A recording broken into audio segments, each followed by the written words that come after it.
Good morning, students. In today's video, we are going to finish the fifth chapter, which is surface chemistry. And in this part of the chapter, we will discuss the purification of colloidal solutions and properties of colloidal solutions.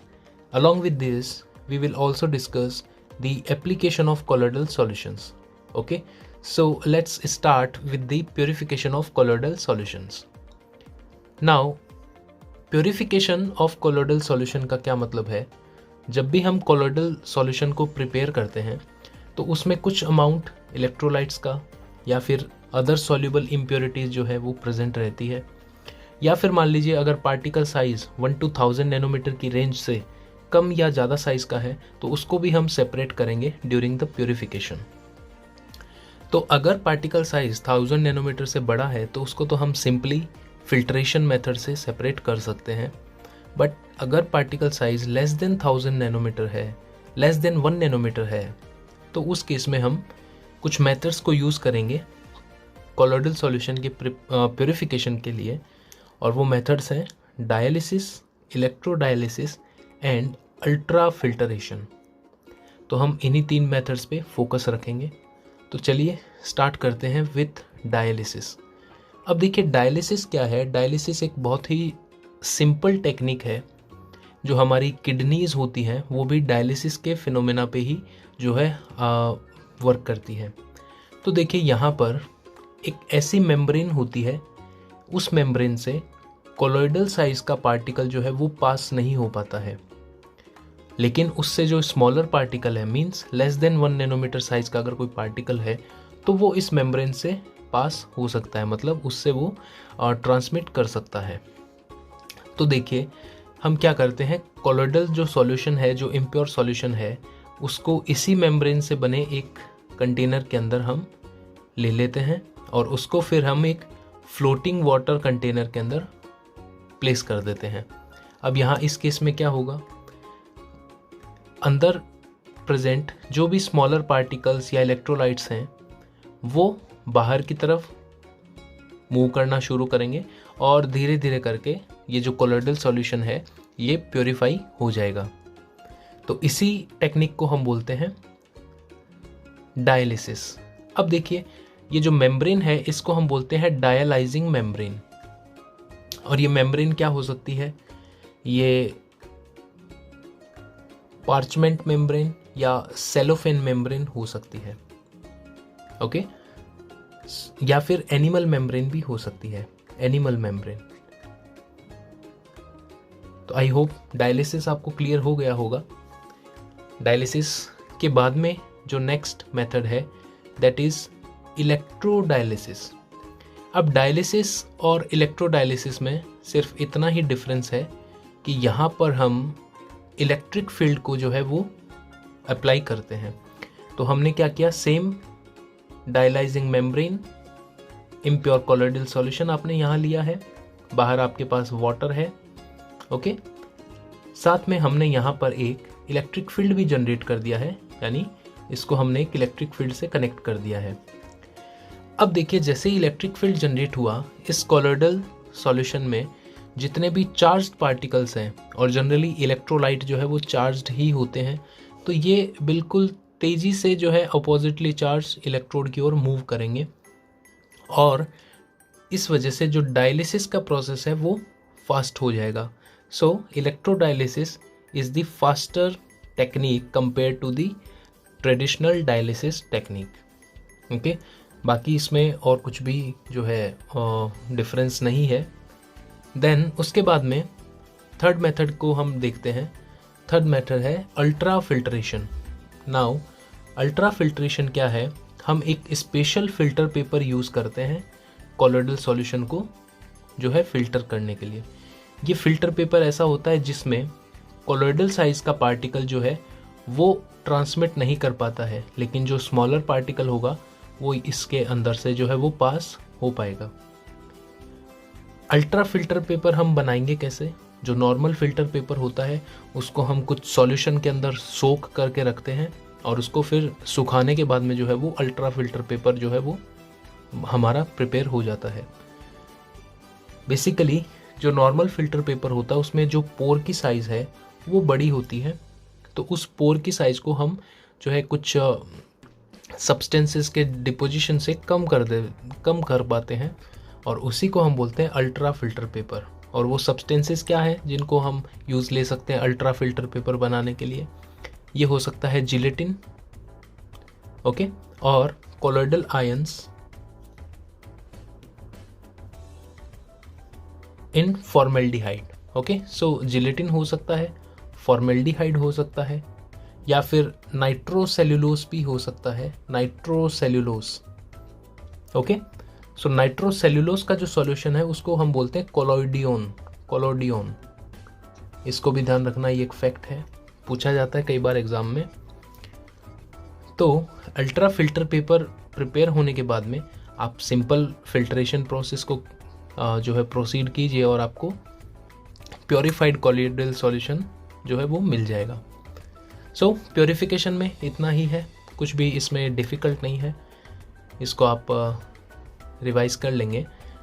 इसके बाद में हम बात करेंगे properties of colloidal solutions की।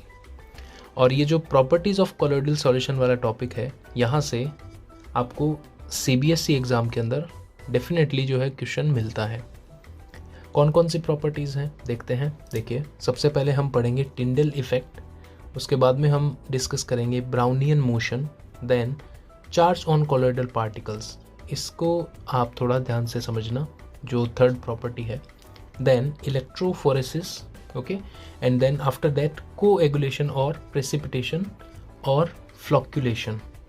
Okay, so coagulation के topic को भी आप थोड़ा सा अलर्टनेस के साथ में अटेंड करना। तो चलिए स्टार्ट करते हैं। सबसे पहले टिंडल effect. Now what is टिंडल effect?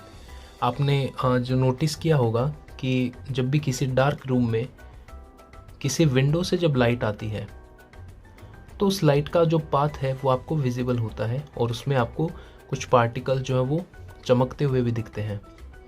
अब ये जो पार्टिकल जो है, जो ग्लिटरिंग या चमकते हुए जो आपको दिख रहे हैं, ये ऑप्टिक्स के कॉन्सेप्ट को यहाँ पे शो करते हैं, और वो है स्कैटरिंग।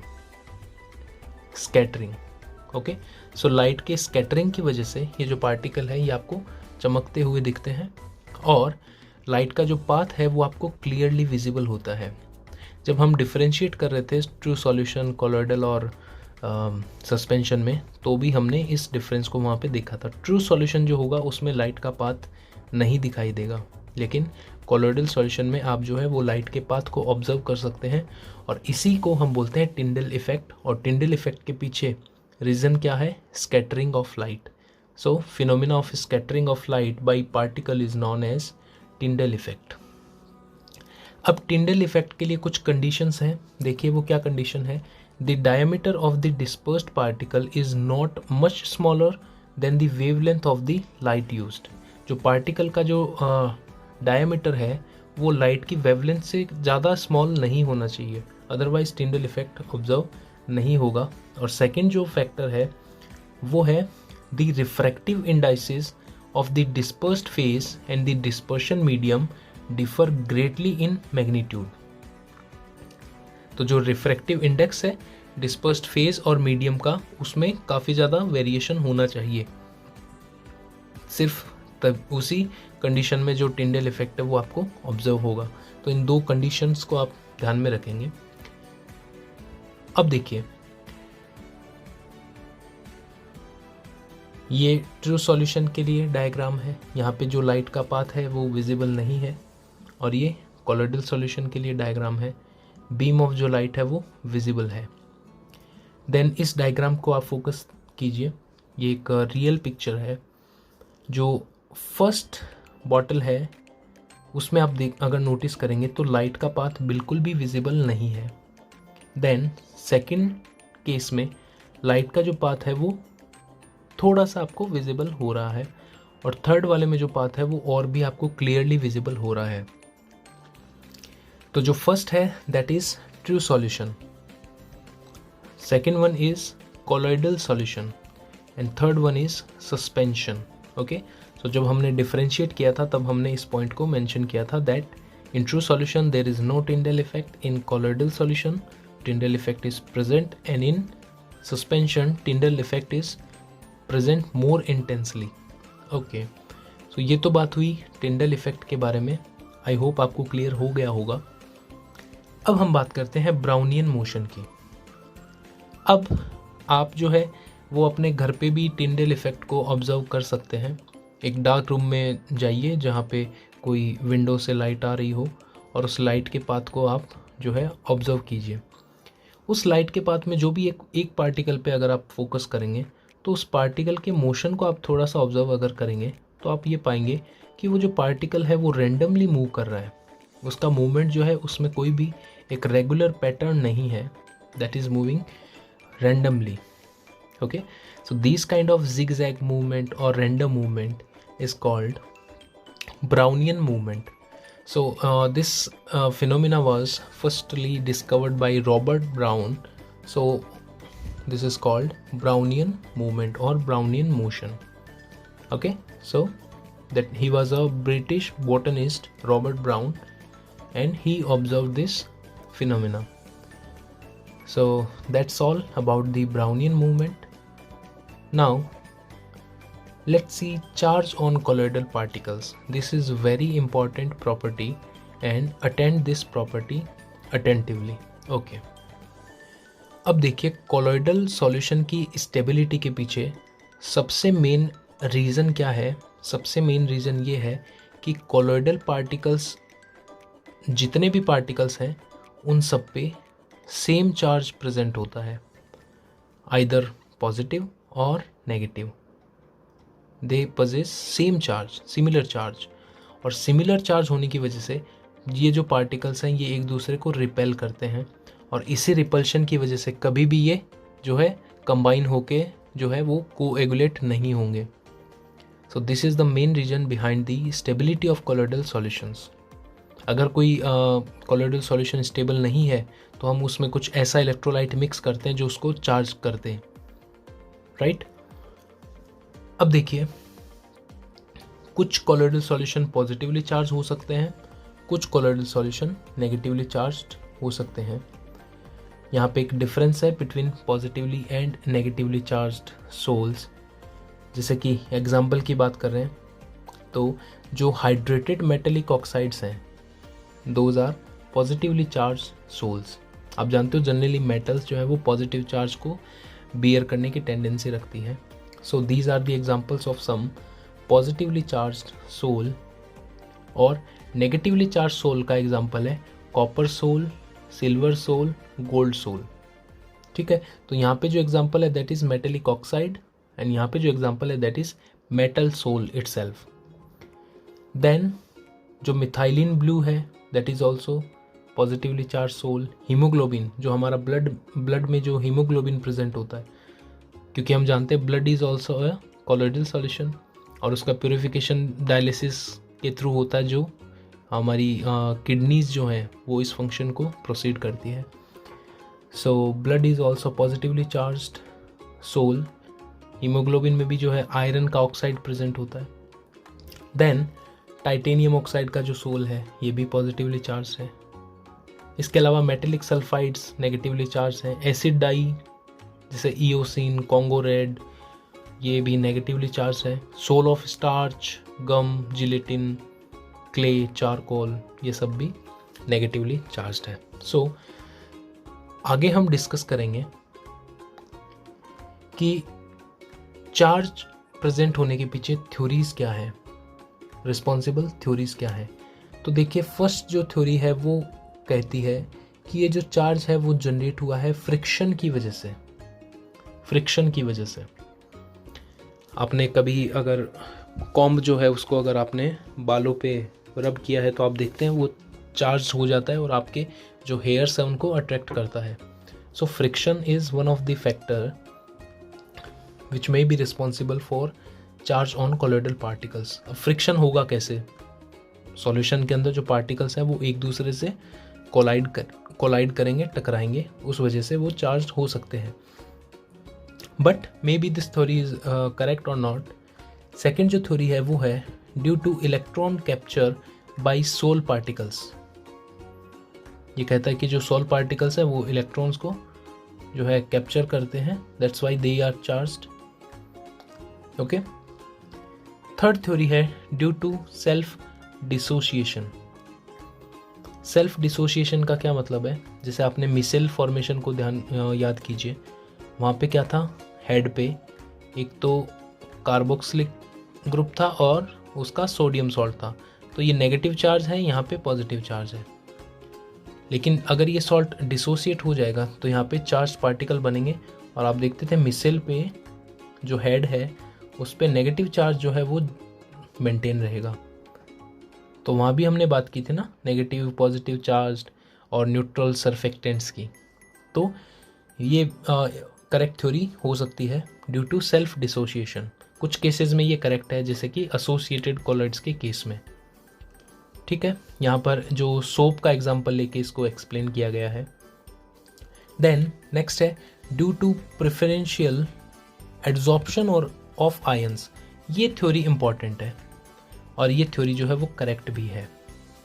देखिए, जब भी कोई कोलोइडल सॉल्यूशन है, अगर उसको कोई इलेक्ट्रोलाइट हम मिक्स करेंगे तो वो अपने कॉमन आयन को जो है एड्जॉर्ब कर लेता है, और उस आयन पे जो चार्ज है वही चार्ज उस कोलोइडल पार्टिकल के ऊपर भी मेंटेन रहता है। जैसे कि FeOH3 के सॉल्यूशन में अगर हम FeCl3 को मिक्स करेंगे तो देखिए दोनों में कॉमन आयन कौन है, Fe+3। तो Fe+3 यहाँ पे एड्जॉर्ब होगा और ये एड्जॉर्प्शन की वजह से पॉजिटिवली चार्ज सोल को फॉर्म करेगा। ओके, इसको हमने डिस्कस भी किया था पहले भी पेप्टाइजेशन वाले टॉपिक में, याद कीजिए। देन यहाँ पे इसी चार्ज से रिलेटेड कुछ एग्जांपल्स हैं, इनको आप जो है वो डिस्कस कर लेंगे। जैसे कि आप देखिए AgCl में अगर आप AgNO3 मिलाएंगे और KCl मिलाएंगे तो यहाँ पे तो पॉजिटिवली चार्ज कॉलॉइड बनेगा, यहाँ पे नेगेटिवली चार्ज कॉलॉइड जो है वो बनेगा। क्यों? क्योंकि कॉमन आयन कौन है इस केस में, सिल्वर। सो सिल्वर पॉजिटिव एड्जॉर्ब होगा, और यहाँ पे कॉमन कौन है, क्लोराइड, तो क्लोराइड एड्जॉर्ब होगा। ओके, सो यहाँ पे AgI से लेके इसको एग्जांपल को एक्सप्लेन किया तो सेम है। मींस AgI में अगर हम KI मिक्स करें और AgNO3 मिक्स करें तो same positive and negative charge sol जो है वो बनेंगे। तो इसको आप ध्यान रखना, this is very very very important. ये जो एड्जॉर्प्शन वाला है, यहाँ से जो क्वेश्चन बनते हैं। ओके, सिर्फ आपको कॉमन आयन ढूंढना है, इजी है। नेक्स्ट देखिए, अब हम बात करेंगे theory of electrical double layer. इसको आप गौर से समझिए। ये जितने भी टॉपिक्स मैं आपको बता रहा हूँ सारे टॉपिक्स इजी हैं, बट आपको टर्म्स को ध्यान रखना पड़ेगा। जैसे कि लायोफोबिक, लायोफिलिक, ये टर्म्स का मतलब क्या है ये आपको सिंपली ध्यान रखना है। अगर इतना आप ध्यान रखते हैं तो आप इस चैप्टर से फुल मार्क्स जो है एक्वायर कर सकते हैं। देखिए, इलेक्ट्रिकल डबल लेयर का क्या मतलब है। मान लीजिए कोई कोलोइडल पार्टिकल है, उस पे आके कोई आयन जो है वो एड्जॉर्ब हुआ, जैसा कि हम पिछली थ्योरी में डिस्कस कर रहे थे। तो ये आयन जब इस पे एड्जॉर्ब होगा तो ये परमानेंटली इसके साथ एसोसिएटेड रहेगा। जैसे मान लीजिए KI था in the case of AgI, तो कौन सा आयन एड्जॉर्ब होगा इस पे, I नेगेटिव। तो ये जो I नेगेटिव है ये परमानेंटली यहाँ पे एड्जॉर्ब होगा। अब ये कौन सा चार्ज वाला कोलोइडल पार्टिकल बना, पॉजिटिव चार्ज। अब यहाँ पे इसका काउंटर आयन भी प्रेजेंट होगा, तो वो काउंटर आयन भी क्या करेगा, इसकी तरफ अट्रैक्ट होगा। बट अब ये जो अट्रैक्शन है ये परमानेंट नहीं होगा, ये जो है वो मोबाइल, जैसे जैसे पार्टिकल मूव करेगा तो उसके पीछे पीछे ये जो अपोजिटली चार्ज आयन्स है ये भी मूव करेंगे, है ना। बट ये जो फर्स्ट लेयर है that is permanently attached with this particle. So आप देख रहे हैं यहाँ पे 2 लेयर बन चुकी है, इसी को बोलते हैं इलेक्ट्रिकल डबल लेयर। और इन डबल लेयर के बनने की वजह से यहाँ पे एक पोटेंशियल भी जनरेट होता है, उस पोटेंशियल को बोलते हैं इलेक्ट्रोकाइनेटिक पोटेंशियल और zeta potential. Very very very important term, ध्यान रखना, जेटा पोटेंशियल। सो क्वेश्चन में be asked what is zeta potential, explain. So what is zeta potential? The potential generated due to the formation of electrical double layer in colloids is called zeta potential. Okay, so ये है electrical double layer. इसको आप note कर लेंगे या इसको simply आप पढ़ लेना, आपको समझ में आ जाएगा. एक्सप्लेन मैंने कर दिया है. ये डायग्राम आप देखिए, यहाँ पे सिल्वर आयोडाइड का पार्टिकल है, कौन एड्जॉर्ब हुआ उस पर, I negative, then K positive. ये बनी आपकी फर्स्ट लेयर, जिसको हम बोलते हैं fixed layer. Fixed layer, this layer is permanent. Then उसके बाद में जो है इनके पास जो है अपोजिटली चार्ज जो इलेक्ट्रोलाइट्स हैं वो आके अट्रैक्ट होंगे और मल्टी लेयर्स बनेंगी. उन सभी लेयर्स को कंबाइनली हम बोल रहे हैं डिफ्यूज्ड लेयर. और इन दोनों लेयर्स के बीच में पोटेंशियल जो जनरेट हो रहा है that is called zeta potential. Okay, अब देखिए फोर्थ हम बात करते हैं electrophoresis. Very very very important term once again. Electrophoresis क्या है? हम जानते हैं कोलोइडल पार्टिकल्स पे आइदर पॉजिटिव या नेगेटिव चार्ज प्रेजेंट रहता है. तो जब भी आप इलेक्ट्रिक फील्ड अप्लाई करेंगे किसी कोलोइडल सॉल्यूशन में, तो जनरल इलेक्ट्रोलिसिस में तो क्या होता था, कैथोड पे एनाइन मूव करता था और एनोड पे कैटाइन मूव करता था. सॉरी, कैथोड पे कैटाइन मूव करता था और एनोड पे एनाइन मूव करता था. बट इस केस में क्या होगा, जब सारे पार्टिकल्स सेम चार्ज को एक्वायर कर रखे हैं तो अपोजिटली चार्ज इलेक्ट्रोड की तरफ ये मूव करेंगे. यानी यहाँ पर ये सभी कोलोइडल पार्टिकल्स इस डायरेक्शन में यानी कैथोड की तरफ मूव करेंगे और वहाँ पे जाके जो है वो डिपॉजिट हो जाएंगे. तो इसी को हम बोलते हैं इलेक्ट्रोफोरेसिस. क्या होगा definition? The movement of charged colloidal particles in the presence of electric field is called electrophoresis.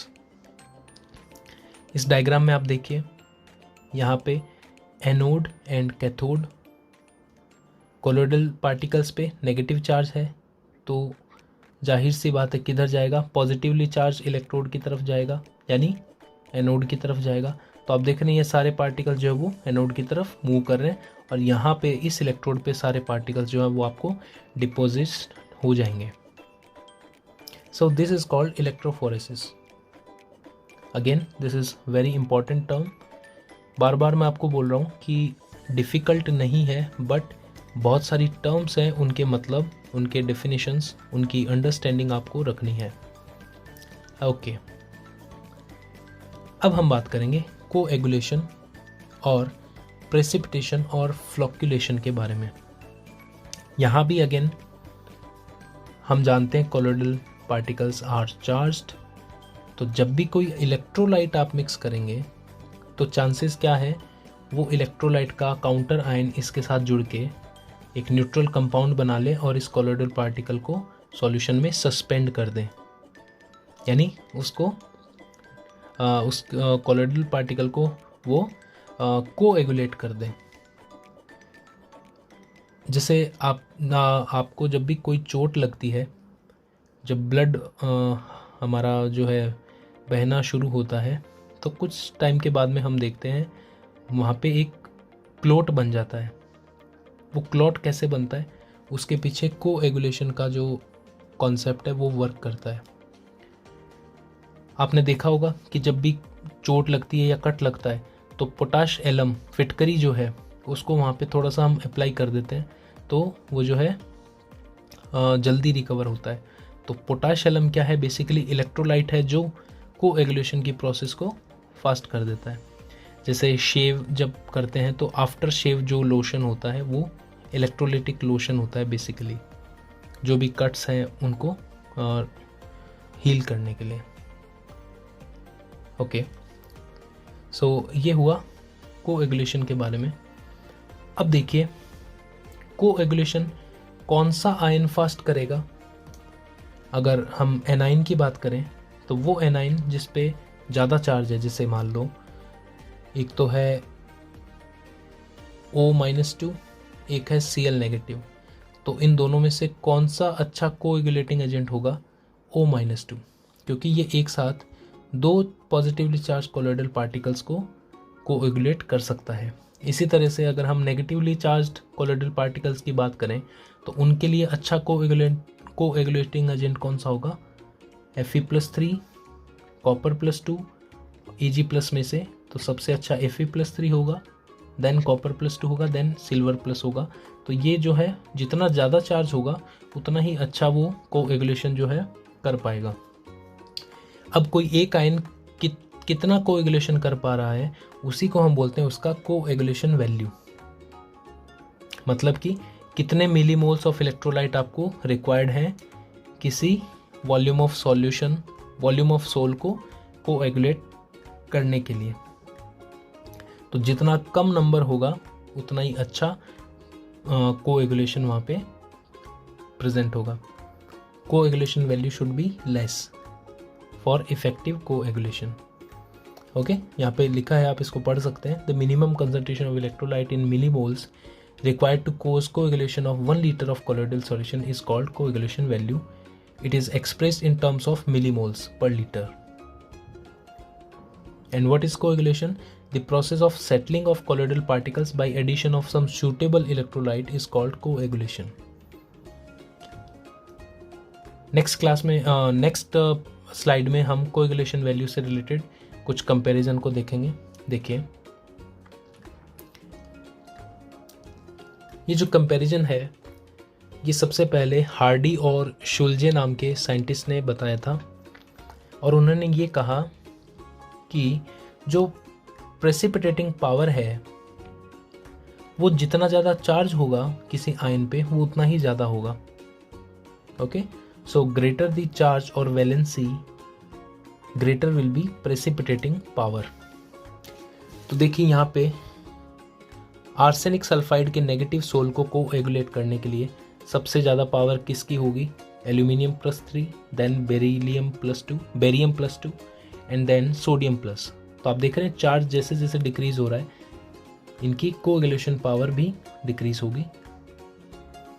और अगर पॉजिटिवली चार्ज सोल है जैसे कि FeOH3 तो उसके लिए कोएगुलेटिंग पावर कुछ आयंस कुछ इलेक्ट्रोलाइट्स की हम बात करें तो FeCN6 -3 maximum, then SO4 -2, then Cl negative. तो बिल्कुल सिंपल सा ये टॉपिक है, हार्डी शुल्जे रूल। ओके, आप मुझे बताइए सल्फेट अगर है और कार्बोनेट अगर है तो कोएगुलेशन पावर किसकी ज़्यादा होगी? दोनों की कोएगुलेशन पावर इक्वल होगी क्योंकि चार्ज जो है वो इक्वल है। तो इसको आप ध्यान रखेंगे। ओके, अब हम बात करते हैं प्रोटेक्शन ऑफ कोलॉइड्स की। प्रोटेक्शन ऑफ कोलॉइड क्या है? हम ये जानते हैं लायोफोबिक और लायोफिलिक में से कौन सा वाला कोलॉइड ज़्यादा स्टेबल है? लायोफिलिक, क्योंकि वहाँ पे डिस्पर्स्ड फेज और डिस्पर्शन मीडियम के बीच में अट्रैक्शन फोर्स है, जबकि लायोफोबिक में वहाँ पे रिपल्शन फोर्स है। अगर आप सूटेबल इलेक्ट्रोलाइट मिक्स करके उसको पेप्टाइजेशन नहीं करवाओगे तब तक ये स्टेबल नहीं होगा। अब पेप्टाइजेशन में भी एक प्रॉब्लम ये है, अगर आपने इलेक्ट्रोलाइट की अमाउंट को ज़्यादा मिक्स कर दिया तो पेप्टाइजेशन की बजाय वो कोएगुलेशन या फ्लोक्युलेशन को प्रोसीड कर देंगे और उसको बिल्कुल ही सस्पेंशन की कैटेगरी में पुट कर देंगे। तो adding of electrolyte is a big problem, okay, because the amount of electrolyte should be particular. तो उस केस में हम क्या कर सकते हैं? इस लायोफोबिक सोल में हम some amount of lyophilic sol को मिक्स अगर कर देंगे तो वो उसके सरफेस पे एड्जॉर्ब हो जाएगा और एक कवरिंग बन जाएगी लायोफोबिक पार्टिकल के ऊपर लायोफिलिक पार्टिकल्स की, और वो उसको प्रोटेक्ट करके रखेंगे। Okay, so this action is called protection. Lyophobic sol पे लायोफिलिक सोल उसको प्रोटेक्ट करेगा। ओके, तो ये क्वेश्चन बनता है कि प्रोटेक्शन में कौन सा सोल हम मिक्स करते हैं? लायोफिलिक में लायोफोबिक मिक्स करते हैं या लायोफोबिक में लायोफिलिक मिक्स करते हैं? इस तरीके का क्वेश्चन जनरली बन सकता है। So in case of protection we add lyophilic sol in lyophobic, और उसका ज़्यादा अमाउंट नहीं चाहिए, सिर्फ थोड़ा सा अमाउंट ही हमें चाहिए होता है। Okay, so this is called protection. और इस टाइप के जो कॉलॉइड्स हैं इनको हम बोलते हैं प्रोटेक्टिव कॉलॉइड्स।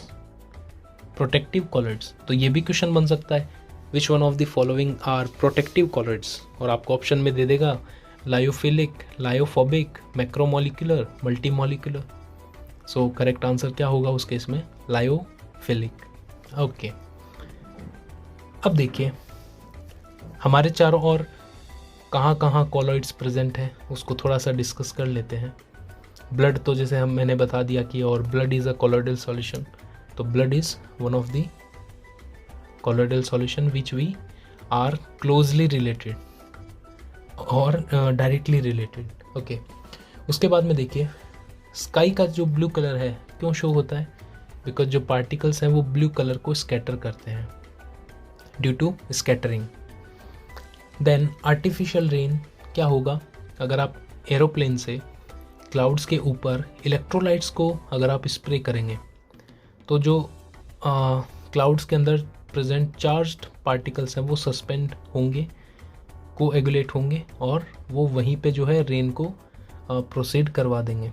इसको बोलते हैं आर्टिफिशियल रेन। कई डेवलप्ड कंट्रीज जो हैं वो अपने फार्मिंग को बेटर करने के लिए आर्टिफिशियल रेन को करवाती हैं।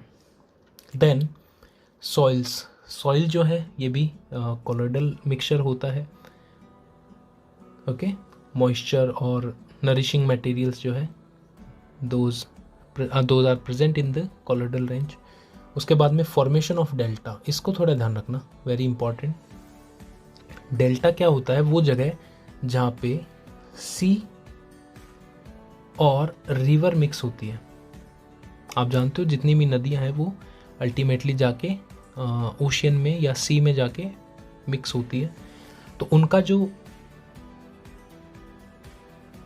जॉइनिंग का जो जगह है जहाँ पे दोनों मिलती है उसके आसपास का जो एरिया है वो एरिया काफ़ी एक रॉक सॉलिड, एक स्टिफ सरफेस होता है। इसी को हम बोलते हैं डेल्टा। अब ये डेल्टा बनने के पीछे रीज़न क्या है? आप जानते हो समुद्र में बहुत सारे सॉल्ट्स हैं यानी इलेक्ट्रोलाइट्स हैं, और जो रिवर का वाटर है उसके साथ में charged sand particles colloidal form के अंदर प्रेजेंट रहते हैं या क्ले पार्टिकल्स। तो जैसे ही नदी का पानी समुद्र के पानी से कांटेक्ट में आएगा वहाँ पे कोएगुलेशन का प्रोसेस प्रोसीड होगा और वो पार्टिकल्स वहाँ डिपॉजिट होते जाएंगे एंड ओवर द ईयर्स वहाँ पे इतना स्ट्रॉन्ग डिपोजिशन हो जाएगा कि वहाँ पे एक रॉक जैसा स्ट्रक्चर बन जाता है। उसी को हम बोलते हैं delta. So delta is also based on colloid, concept of colloid, basically on the basis of coagulation. इसके बाद में एक और चीज़ है जो मैं आपको बता देता हूँ। जो लेदर हम यूज़ में लेते हैं, जितने भी लेदर के हम जो पर्स या वॉलेट जो यूज़ में लेते हैं वो डायरेक्ट लेदर नहीं होता है, उसको पहले टैनिंग प्रोसेस से प्रोसीड करते हैं। टैनिंग ऑफ लेदर आप स्मॉलर क्लासेस में भी पढ़ते हैं। बेसिकली लेदर जो होता है लेदर पे चार्ज होता है, ओके, और टैनिंग जो है उसको हम उस प्रोसेस में हम उस लेदर को टैनिन में डिप करके रखते हैं। टैनिन बेसिकली जो चाय का जो एक्सट्रैक्ट है उसको बोलते हैं, और ये जो टैनिन है ये एक तरह का इलेक्ट्रोलाइट है, मींस उसमें सॉल्ट लाइक स्ट्रक्चर प्रेजेंट है, तो वो यहाँ पे कोएगुलेशन करता है जिस वजह से लेदर जो है वो हार्ड या स्टिफ हो जाता है कोएगुलेशन की वजह से। Okay, so tanning process of leather is also based on coagulation. अब लास्ट ये टॉपिक है, इसमें हम बात करेंगे एप्लीकेशन ऑफ कॉलॉइड्स।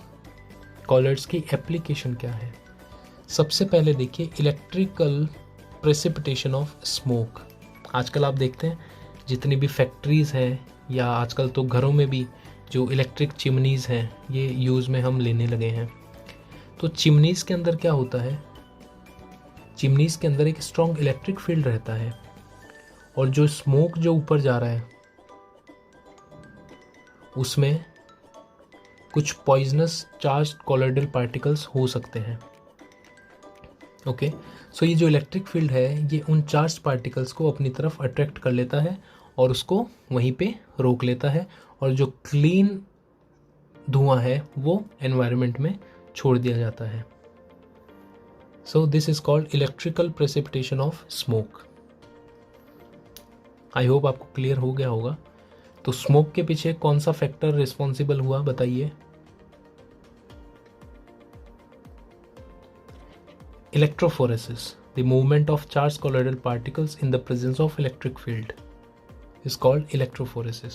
ओके, उसके बाद में सेकंड है प्योरिफिकेशन ऑफ ड्रिंकिंग वाटर।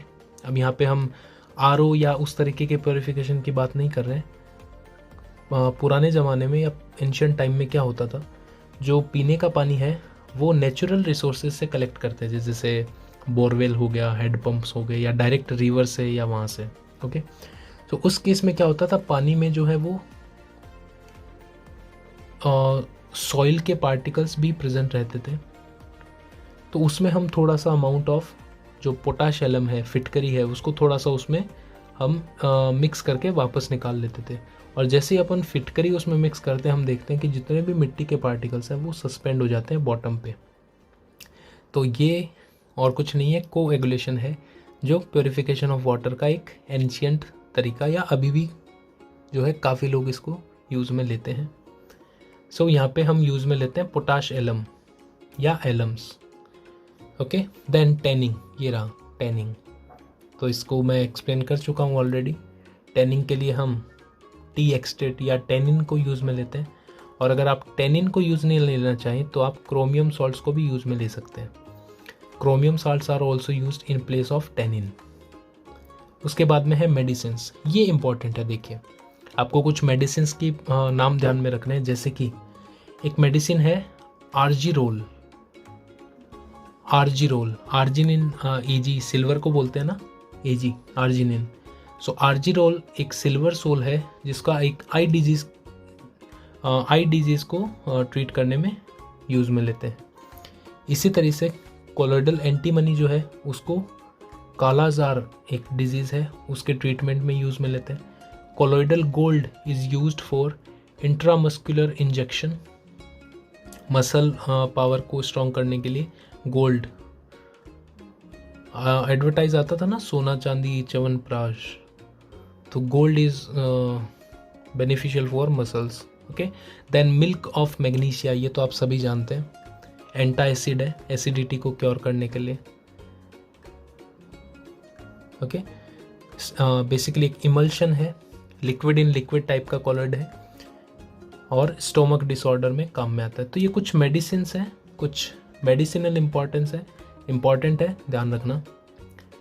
उसके बाद में देखिए फोटोग्राफिक प्लेट्स।